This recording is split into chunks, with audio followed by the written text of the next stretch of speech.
Good afternoon, everyone, and thank you for joining us for this Saturday's Saturday Spotlight. Ooh, it's not Saturday night, it's Saturday afternoon, but it's night in some places. I know that I have a couple of people in different time zones.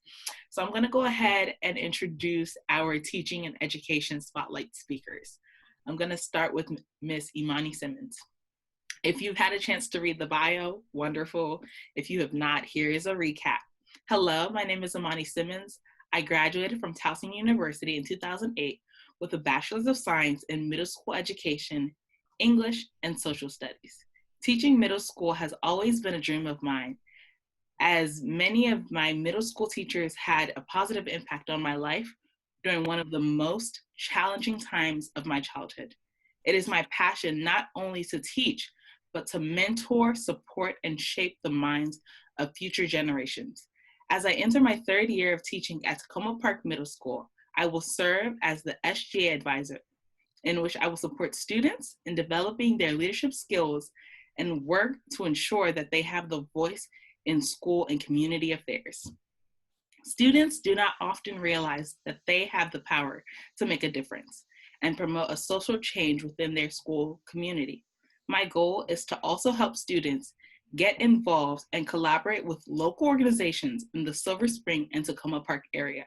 As I aim to help my students grow into young leaders, it is also imperative for me to develop my leadership skills within the teaching profession. This year, I began a one-year master's program to earn an MSED in teacher leadership next spring. Go ahead, Imani. When I get any free time outside of teaching and studying, I enjoy traveling to places around the world that I teach my students about and go skydiving. Welcome, Miss Imani. You are doing it, traveling, teaching, educating, empowering, and then also using that time to professionally develop yourself. Thank you for being on our panel today. Next, I will introduce Mr. Timothy Chen. Tim is a graduate of the University of Maryland, College Park, with a degree in middle school math and science education. He currently works for Prince George's County School PGCPS, trying to help his students engage with mathematics in a logical, fun, and practical way. Tim believes that all people, regardless of their background or story, deserves a chance to learn. He also has a passion for languages and culture and has taught English in Spain and China, as well as traveling to many other countries, including Bulgaria, Israel, and Barbados. In his spare time, Tim loves to cook and try new recipes. His most recent culinary endeavors include making Mexican pozole. If you are interested in following Tim's journey, he also blogs and has a WordPress website, so definitely follow Diary of a Wimpy Teacher, either on Facebook or on WordPress. Thank you so much, Tim, for joining us, and we are happy to have you. And additionally, welcome to all of the participants that have joined in. We are excited to have you be a part of our journey today. So we're going to jump right in with our first question.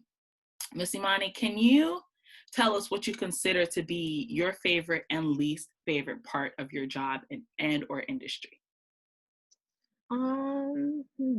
So I think my favorite part of my job is building connections with my students. They're just so fun and they just keep you so alive, especially middle schoolers. Like their drama is just,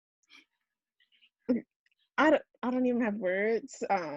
So it's kind of good that, they trust you and they can come and talk to me about anything. And it just makes the whole classroom environment so much better when you have those relationships. Like, it helps with behavior issues. Like they know I don't want to lose that trust that I have, with Miss Simmons. So I think just kind of building those connections and, we play games. I like to just have a good time in my class. We dance and, we learn too, but I like to just have fun with it. So I think that's my favorite part, which is why it's kind of hard with the transition to virtual learning. So I'm trying to figure out how to still have fun with them and build those connections virtually. But it'll work out. I think my least favorite is the lack of time to really plan or even just breathe and eat. It's like even though you have planning periods and it gets taken away normally by meetings and other responsibilities. So sometimes it's hard to like, okay, I need to take a moment to just breathe, watch a little YouTube video or something just for 5 minutes. So I think just making time for yourself and just to kind of regroup during the school day, after, before is probably like just the least favorite part. But I'm working on trying to find that balance. But people that I know that have taught for like 20 plus years still say it's hard. So it's all right. Thank you so much for that, Imani. I mean, Mhm. it's definitely been a transition for all of us. And I think that for you all, when you interface and interact with your students pretty much on a daily basis, and you probably spend more time with them than some of their parents did, it's very difficult and it's very different. So, Tim, we're going to go to you. What do you consider to be your favorite part and least favorite part of your job? So I think my favorite thing is broadly the students and the chance to work with them for such a long period of time, and very concentrated. Um, being able to see my students every day sometimes drives me crazy, but the opportunity that you have to see them every single day um, and work with them and like be able to build both those relationships, build learning habits, and then just build on that learning too.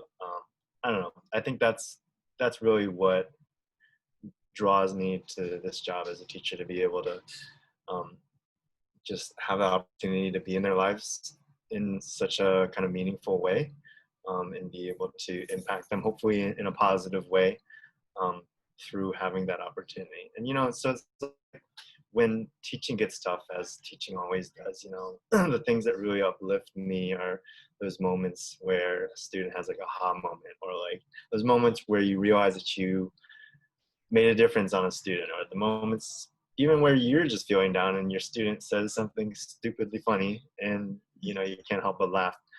Those are the things that really, I think, are the highlights of my job.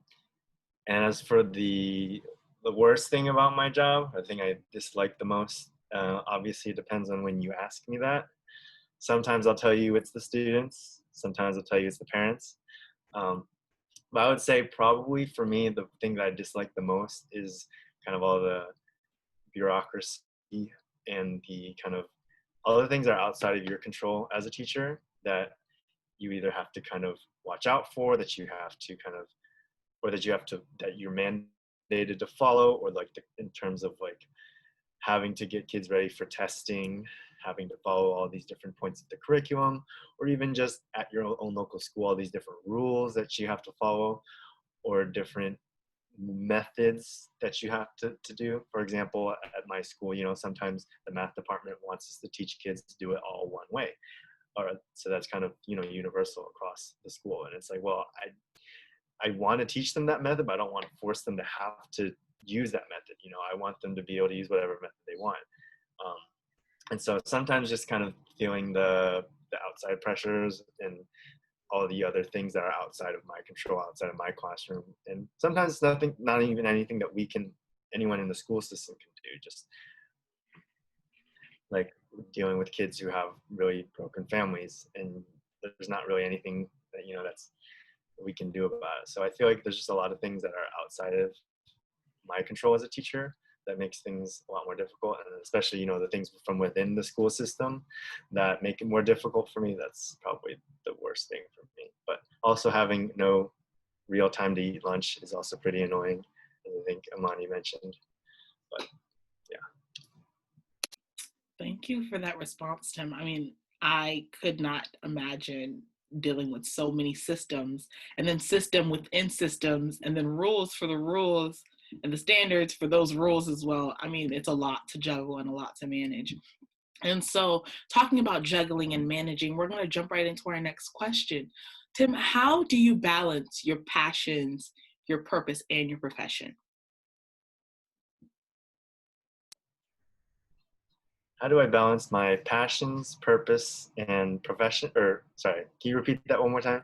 How do you balance your passions, your purpose, and your profession? I think that sometimes, just honestly, letting yourself have some time to breathe and reflect um, is really, really key for me. Because, sometimes I'm so focused on I'm so focused on, what I guess, purpose, and then I forget about my passion. Sometimes I'm so focused on being professional and making sure I'm doing my job right that, I forget about my passion for teaching. Um, and I think, especially as a teacher, there's just so much going on all the time, and that you hardly have time to slow down and reflect. And so carving out time um, to really make sure you have time to reflect and think about how you're doing, what you're doing, and why you're doing it is really important for me when balancing those. Thank you, Tim. Imani, how do you balance your passion, your purpose, and your profession? So I agree with what Tim said, taking time for reflection because, with all the constant demands and rules you have to follow, like for instance, my first year of teaching, I was like completely shocked that I had to teach the curriculum one way, like with my cohort of other teachers. Like we all had to kind of like teach the same exact thing, and I'm like, follow the curriculum guide by the county, and it's just like, well, this is not for my students, like this is not going to work.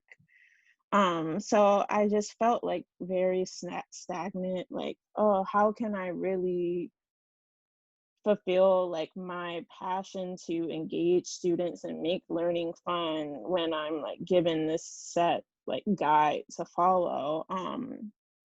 But eventually I had to just kind of learn to speak up and share my ideas and like voice like my students' needs. And eventually like my team started to incorporate some of those ideas, and we were able to make those changes because at first I just felt stuck and like I'm not really doing my job how I would like to and how I need to for my students. So I think just like taking that time to like reflect on, okay, what do I want to do? Like, why am I here? What's my purpose despite all of these demands that, like Tim said, are out of our control? We have to kind of remind ourselves, like, okay, why do I want to be in this position? Like, why am I here? And I think that really helped me, like, my first and second year of teaching to kind of reflect on, okay, I have to voice my opinion because sometimes I'm like, oh, let me just go with the flow, like make everyone happy. But then I'm like, I'm not really happy. And that's going to reflect on my teaching. And I think I also started to get involved with like after school programs because I think it's also like good to, let students see like you as a real person. And I was also able to like enjoy things I like to do, like SGA and other after school clubs. So it's like, oh, I can be a kid too. But it's not enough time in the day, so it's hard to find that balance. So you kind of have to find a way to tie all of those three elements in, but make it work somehow. I mean, you both definitely do make it work. And talking about work, I think that in order to be successful, you have to be intentional. You have to put things into practice, and you have to be able to acknowledge different skills, talents, and abilities. So, what do you consider to be one of the most vital and valuable skills to have as a teacher? So your top skill, and then maybe a couple of other skills that you think are frequently used. We're going to start with you, Imani. I think the most important skill in teaching is you have to be flexible. Um, and I think that's with any profession, but in teaching, there's so many changes. Like every day, there's something new. Whether you have a new student, you have a new curriculum, you have a new teaching setting, there's always something different each day. So I think it's important to kind of just like always remain like as a learner yourself, like continue to educate yourself on best practices. And like I know with the transition to virtual learning, some of my colleagues are like, oh my gosh, I have to learn this new platform.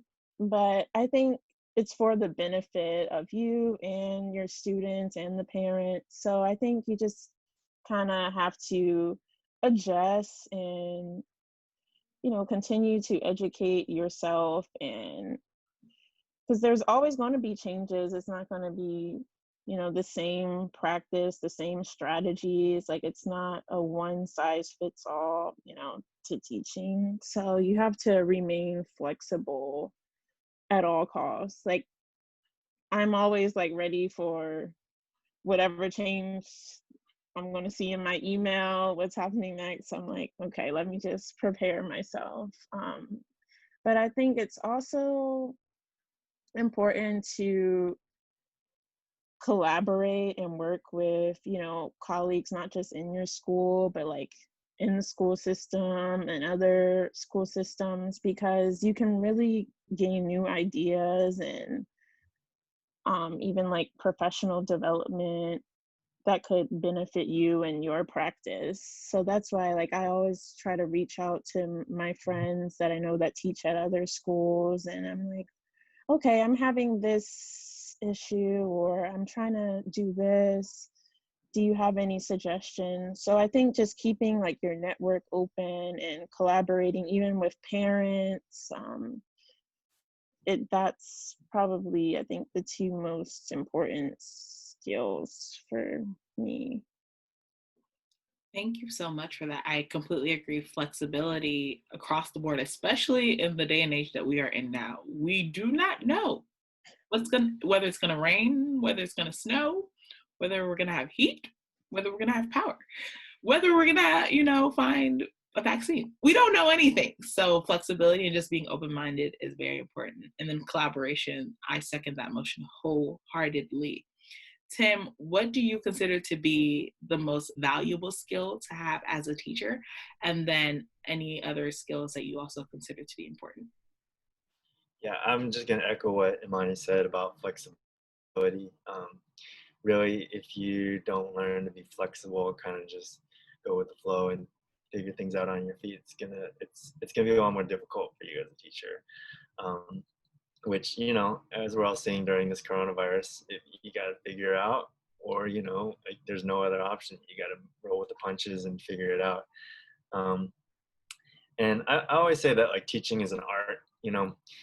The way that you deal with one class one year may be completely different from how you deal with another class in that same year or next year or 10 years later. And then the way you deal with one student who does one thing may be completely different from another student who does almost the exact same thing. And it's really just about being flexible, and not just in the classroom, but dealing with all these kind of pressures from above, within your school system, and then parents and all that. Just being able to kind of, if you don't learn to be flexible, kind of just go with the flow and figure things out on your feet, it's gonna be a lot more difficult for you as a teacher. Which, as we're all seeing during this coronavirus, if you got to figure out, or like there's no other option. You got to roll with the punches and figure it out. And I always say that like teaching is an art. you know, the way that you deal with one class one year may be completely different from how you deal with another class in that same year or next year or 10 years later. And then the way you deal with one student who does one thing may be completely different from another student who does almost the exact same thing. And it's really just about being flexible, and not just in the classroom, but, dealing with all these kind of pressures from above, within your school system, and then, parents and all that, just being able to kind of just bend and move with it, and, keep a smiling face and keep it moving. I think that's really important. I think for me, the other really key trait or character or skill is just patience, because it's a very trying job. Students especially can get under your skin. Some of them really like to get under your skin. And then you also have parents, and then you have your normal other coworkers who sometimes you might have a little issues with them. And then sometimes even just with yourself as a teacher, sometimes I get frustrated with myself about how something didn't go the way I wanted it to, or I didn't get as much done as I wanted to, or I brought home like 100 quizzes over the weekend and I didn't even open up my bag. And just, yeah, being patient and knowing that, a lot of good things take time, especially when it comes to teaching. I think a lot of the most rewarding things that have happened during my teaching experience have been ones that have taken a long time.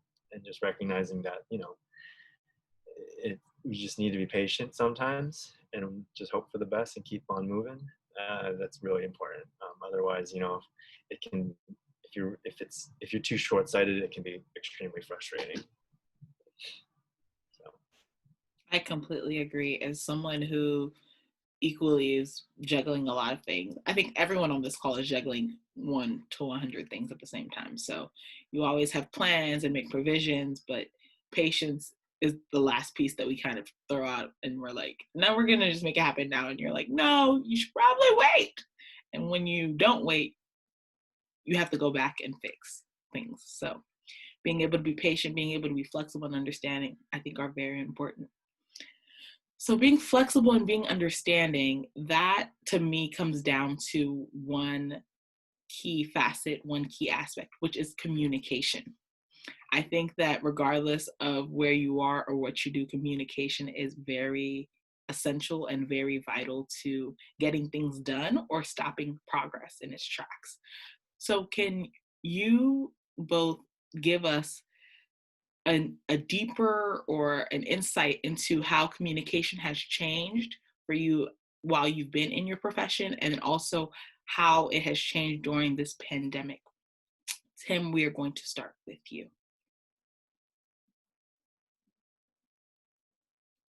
You're muted. Yes, I knew that. So communication just,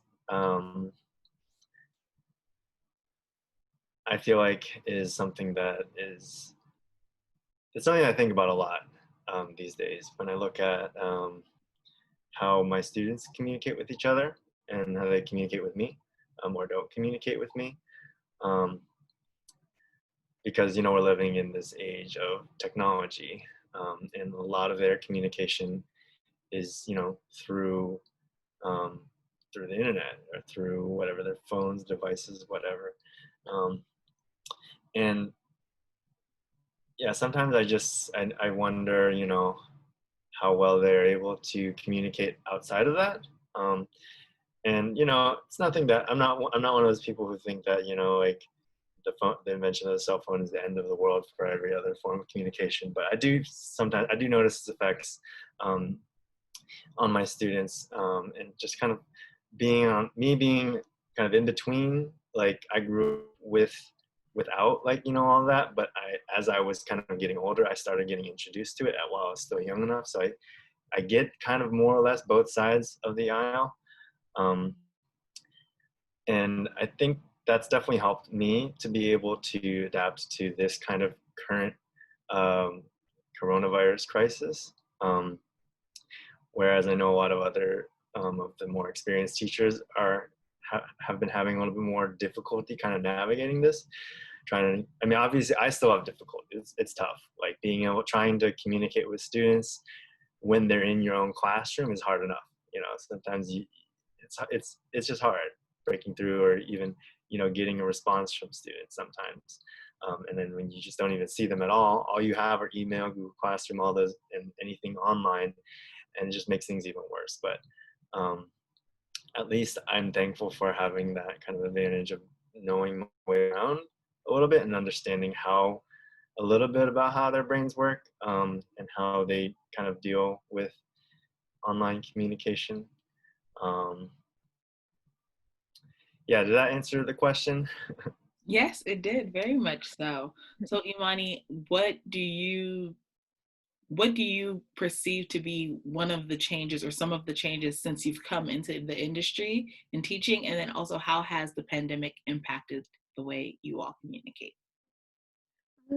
So I think since I started teaching, just like how I communicate, I just had to be more like, I used to, again, like I was saying, I used to be like very soft spoken. Like even in my student teaching experience, I kind of was just like, let me do whatever works to please everyone and graduate and get a job. But then I'm like, okay, this isn't going to work. I have to like be more assertive and speak up like when I need to and when I want to. So I try to teach my students the same thing, because like for instance, some like with their grades, they won't like come to me like, why did I get this grade? And I want them to do that. Like I, want them to express like their feelings with me. So I try to um like address those norms with them of how to communicate and how to express yourselves, even with like the digital age and the email and the online platforms that we use in teaching. I also, at the beginning of the year, teach them like how to write an email professionally. I mean, even though they're 11, 12, like do not email me in size 18, 30-point font, red, demanding me to give you an A. Like that's not how it works. So I start at the beginning of the year and I constantly remind them and show them like, okay, this is how you communicate with your peers, with your teachers, because I tell them like how you represent yourselves online is just as important as in person. Um, Especially like since I taught English as well, but even in social studies, we do a lot of online discussion boards with each other. And I just think it's important for them to like, okay, know those skills as they'll use them in like high school, college, or their future careers. So I try to teach them young how to communicate, and I think that's helped with the transition to virtual learning because we were already using those digital platforms to communicate with one another. So that helped, but it was hard, like trying to get a hold of some kids and parents because you're not in the classroom like, oh, do you have this or do you need help with this? Like I had to search for them and like call, text constantly. So that was very hard because even in the classroom, like Tim said, like trying to get their attention, keep them engaged and focused is a challenge sometimes. So when you're not like with them in the same room, that's even harder. So I think like teaching them how, okay, to communicate with each other at the start of the year helps a lot. So sometimes they think I'm nagging them, but I'm like, they're going to thank me later, hopefully. But I think it's important. Like even I tell them like when you're on your Snapchat, Instagram, whatever you use, like you want to represent yourselves properly as well. No, I completely echo the sentiments of you both. And I think that communication, whether in person or whether it's virtual, is important. I want to even say it's even more important when you communicate virtually because you leave a paper trail, and once you put something out there, you can essentially never get it back because it's floating in some type of server in outer space. And I think that communication, especially with younger people, I mean, I am also in between. I grew up where technology was being introduced, and then I also have siblings and peers that are like, they live on technology. And so definitely being in that middle ground helps me understand why people love it and also why people hate it. But I think it is important to, whether you love it or hate it, know how to use it. And talking about communicating, we communicate interpersonally and we also communicate internally. So, how do you communicate with yourself and practice self care? Imani, we are going to start with you. A couple of our viewers have asked the self care portion, just in life and in general, in teaching, and then also how the pandemic has impacted that.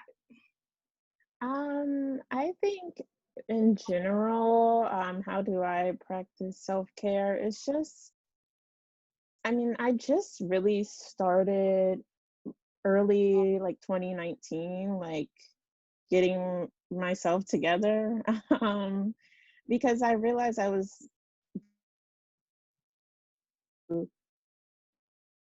being perfect and trying to like make sure everything is in order but myself. And I realized like I was like gaining weight and I was just becoming so unhealthy in various ways that I'm like, okay, this is not good. Like I have to be together myself in order to be there for my students.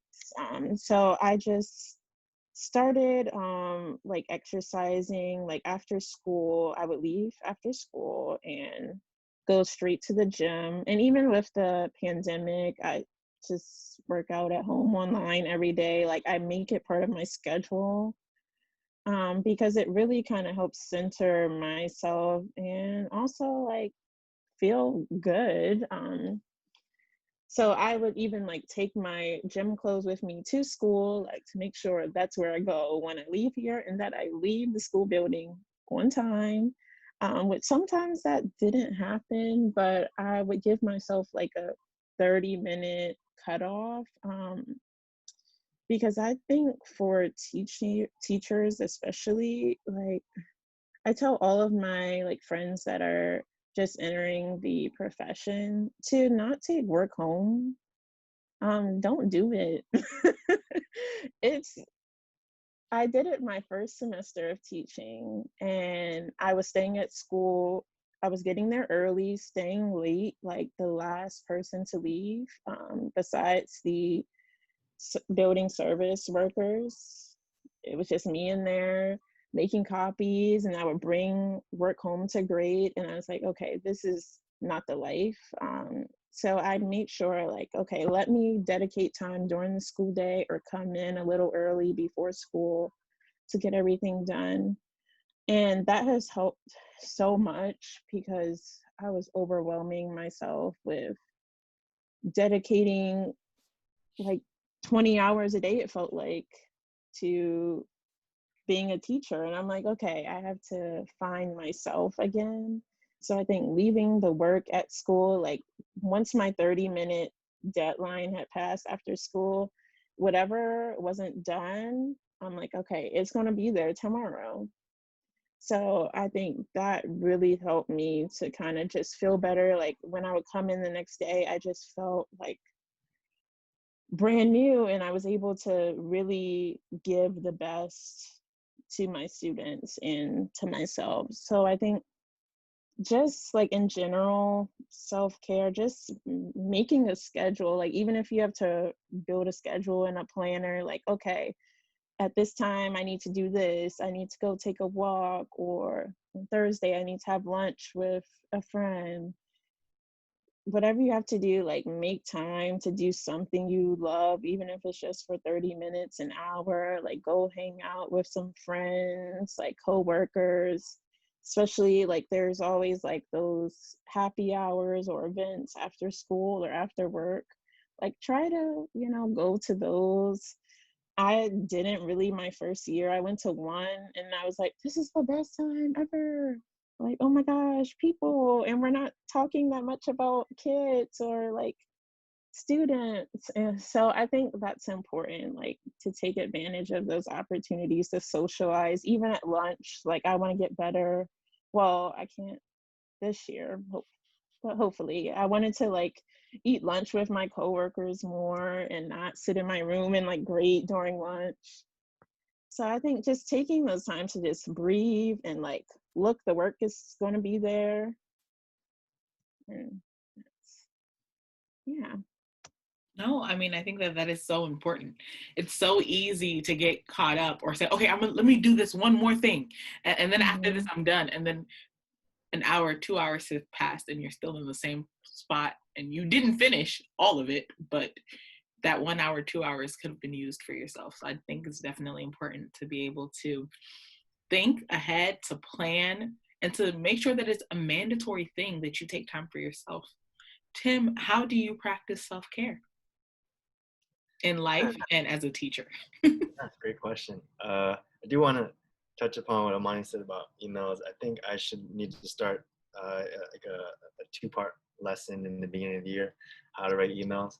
Cannot tell you how many emails I've gotten where the entire paragraph of text is on the subject line, or there's no subject line, or who even knows what. The emails are one of those little things that just bug me. But self-care is definitely something that I've had to think a lot more about as a teacher, being a very stressful job. Um, I think for me, the most important thing is that I just do it, or I'm conscious about it, that I need to take care of myself um, outside of the class. Because, I think I'm still kind of figuring out, maybe what my routine is, or maybe my routine will change, and my routine for self-care is going to be different in a few years than it is now. And it's like a lot of teachers kind of, have their own ways of doing self-care. And I think the most important thing is recognizing that you're not just like every teacher, you're yourself, and you need to find what works for you. So like, I remember like my mentor teacher, or one of the teachers at my school told me never email answers, or never answer emails when you're at home. And never, like, especially on the weekends, or never check your emails. And for me, I actually, or one of my mentor teachers told me, she's like, she checks emails, but she just doesn't respond to them.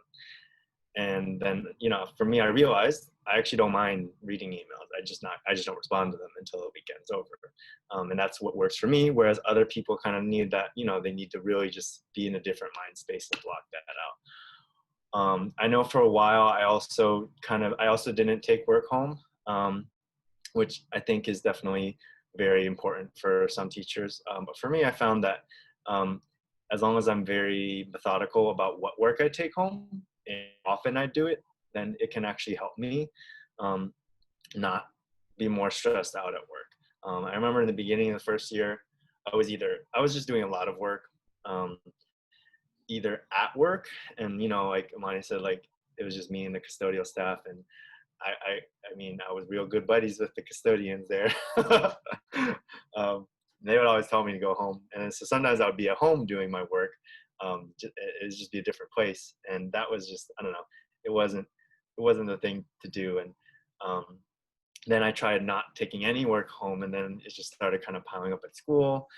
And then I started to just think about, okay, well, what kind of work do I want to take home? I'll take home some of the kind of the lighter stuff, some of the stuff that's just kind of that's easier for me to get through, and I won't take it home every day.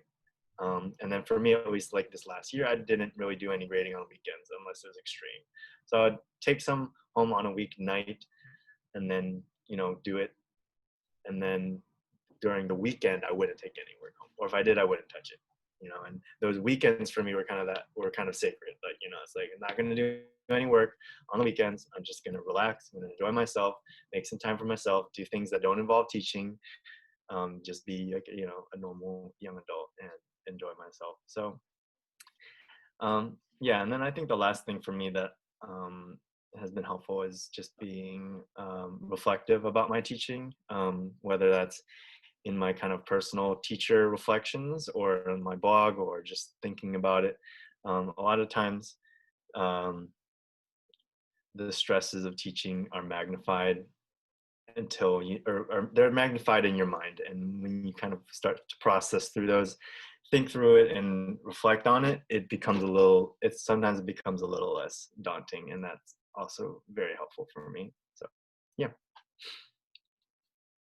I could not imagine bringing I had a couple of teacher friends and a couple of relatives, and sometimes we would hang out and they're like, help me alphabetize these reports and stuff. And I'm just like, you brought all of this with you home and it's with us at our hangout. What?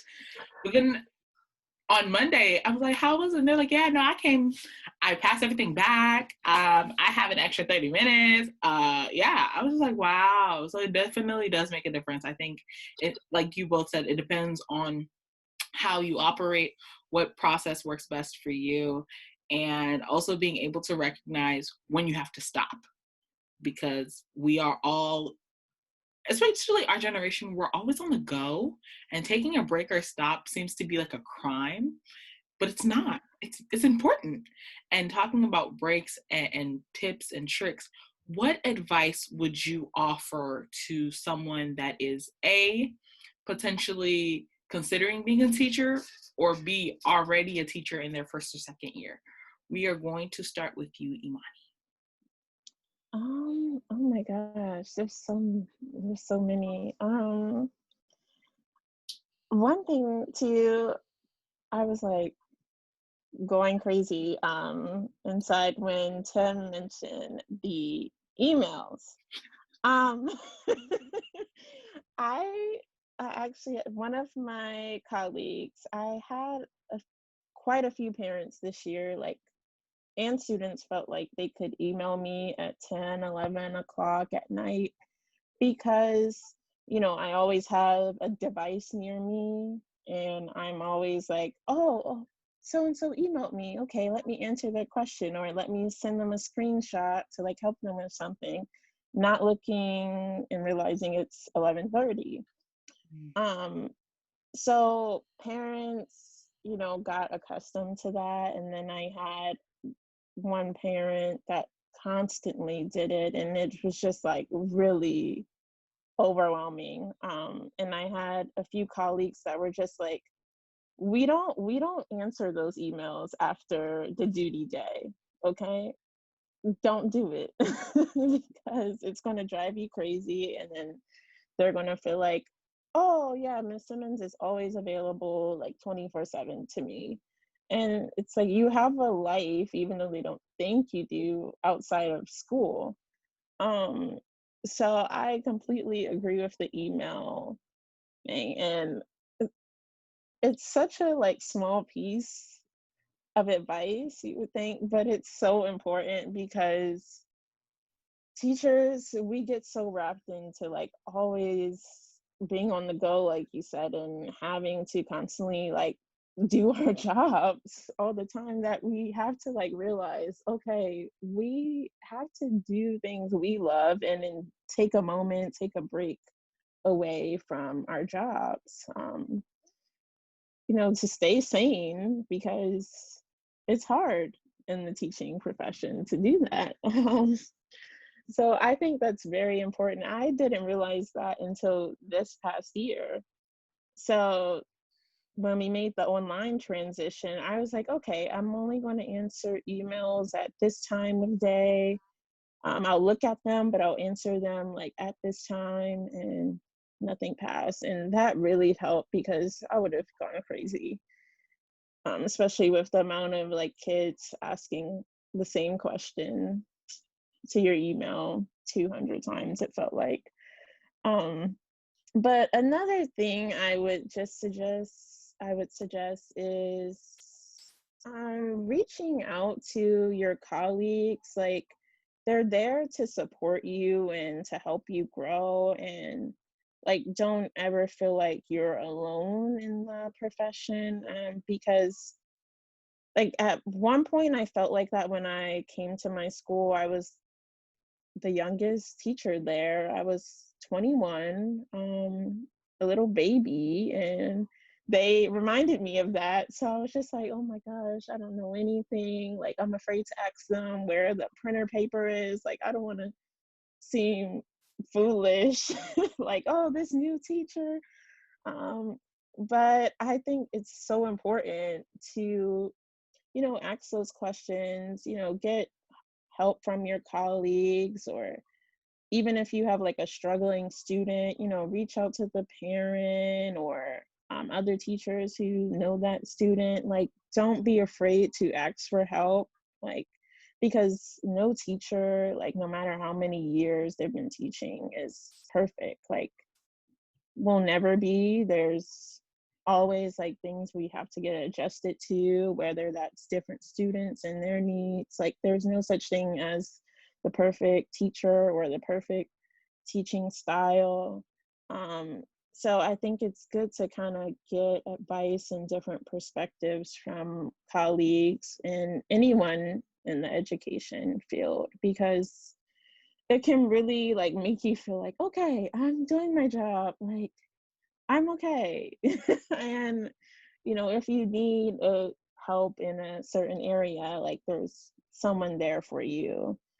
And I say, like, don't forget that at all. Even like on Facebook and social media, there's all those educator like support groups. Like, join those, because there's someone with the same question, the same struggle, same concerns as you, and it really makes you feel so much better. But definitely remember, like, you have support in a community no matter what.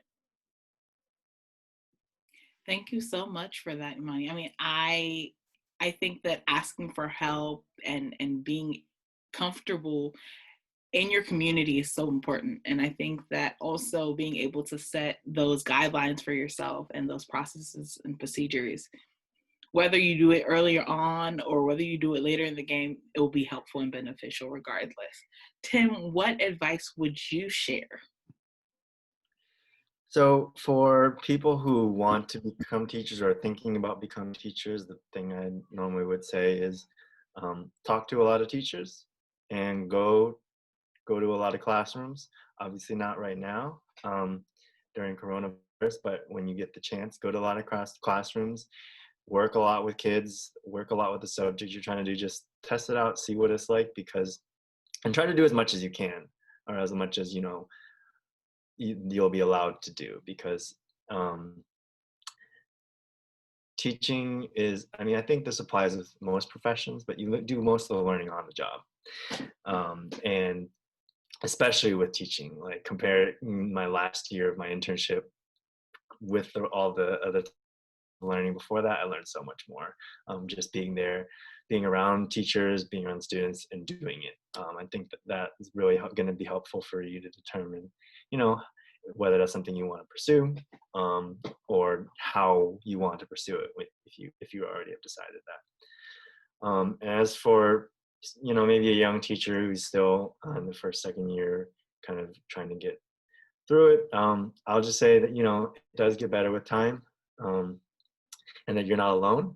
I think every teacher, no matter how seasoned, sometimes has those feelings of just that that it's that they're alone, or it's, but when you work with other teachers and you start talking, you realize that we all go through a lot of really the same experiences. And my last thing is just to seek a lot of advice, but always take advice with a grain of salt. Even take my advice, that the advice to take it with a grain of salt, take that with a grain of salt. Just for the pure fact that like, I believe that teaching is an art, and there's so many different ways to go about it, and that no teacher is really the same as any other teacher. You are your own complete unique person, and you have your own complete unique teaching style. My mentor teacher, for example, had a completely opposite personality and teaching style from me, and I really respected my mentor teacher. I really saw the good that they were doing in their classroom, and I wanted to be like that. But it took me a while to realize that, I can't, because I'm not her and she's not me, and I don't need to be like her. And she would give me a lot of advice, and some of it really worked well for me, and some of it just completely blew up in my face, because that doesn't fit into who I am. And at the end of the day, yeah, you have to figure out who you are and what works for you. And unfortunately, sometimes you just need to do it to find out. But the more you kind of talk with people, and the more kind of advice you seek, the more kind of ideas you'll be able to bounce around. But yeah, just always take it with a grain of salt, because every teacher out there has some great ideas that will work for you, and they also have some great ideas that work for them but don't work for you. And they probably also have some really terrible ideas too that won't work for either of you. So All right. Well, thank you so much, Tim. I think that advice, whether you take it or not, it's always worthwhile listening to, and then also being able to discern and decide what works best for you is very helpful. And with that, we have come to the conclusion of our Saturday night. Why do I keep saying night? It's definitely not night. It is afternoon. Granted, it is night in some places. So, Saturday Spotlight. Are there any closing remarks from either you, Tim, or Imani? Is there anything that you want to say before we leave? I just want to say, to piggyback on what Tim just said, like, not everything is going to work for you. So with that, stay true to yourself and like why you came into the profession. Like, no matter what field you're in, like, do what works for you, because how someone else does a job isn't going to work for you. And like, I had to learn that. It's like, especially when you get like observation feedback, or you like observe another teacher, it's like, oh, I want to try that, and then you try it and it's like, ooh, that didn't work out so well. Like, I can't do that.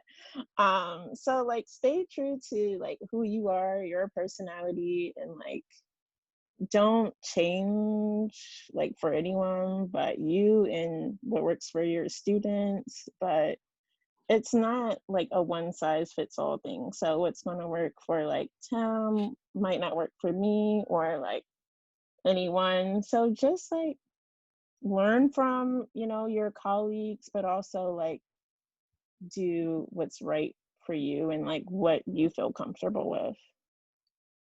Thank you so much for that. yeah, and to add on to that, just a lot of it is just trial and error too, and I think it's so important to be okay with failing. That's something that I definitely, nobody likes to fail. But as a teacher, you're going to fail a lot. And middle schoolers at least my middle schoolers tend not to hold back if they don't think that something worked out. So I had to start becoming okay with the fact that, I might do something that didn't work out, and I would be very well reminded that it didn't work out well. Or whether they say it with their words. Normally they don't, but a lot of times you see it, you hear it, or you overhear it, or you see it in their face, or whatever, But it's just, failure is a part of teaching, and that's how we get better. And the more mistakes you make, the more you learn, hopefully, if you have that time of, reflecting, and you look at it in that positive way. But yeah, it's a lot of it is trial and error. So I try to learn as much as I can from other teachers, but a lot of it is just going to be yourself. So, but yeah, other than that, thank you, Ms. ODA, for hosting this. I really enjoyed this. Both. I mean, I greatly appreciate. I don't know if the viewers or anyone who tuned in know this. I wanted to be a teacher, and I was going to be a teacher up until my senior year of college, and my university decided that they wanted to change the graduation requirements and made me choose between my communication degree and my education degree. So I went with communication, but I'm still a teacher at heart, low key, high key. So It's never too late. Never too late. who knows? I mean, I'm taking some classes now, so who knows? 10 years or so, you might see me in a classroom.